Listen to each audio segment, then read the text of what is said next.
जहिया से चढ़ल बा चैत के महीना, चुलिया से टप टप चुएला पसीना।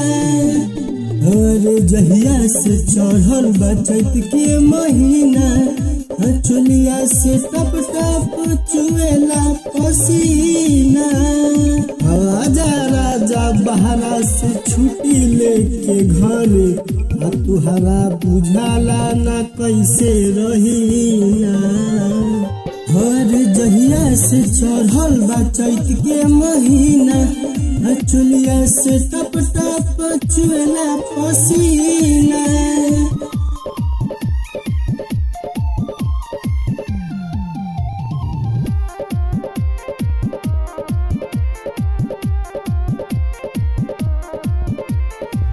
देखी सपनावा बिगड़ मनावा, हम हमारो राजा कमाई ऐसन धनावा।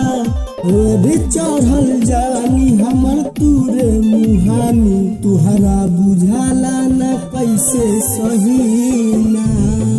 हर जहिया से चढ़ल बा चैत के महीना, चुलिया से टप टप चुएला पसीना।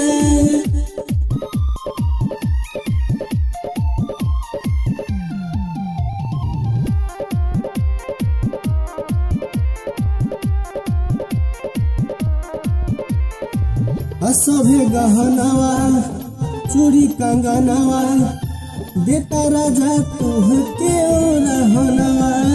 सभे गहनावा चूड़ी कंगनवा, देता राजा तुहके रहनवा।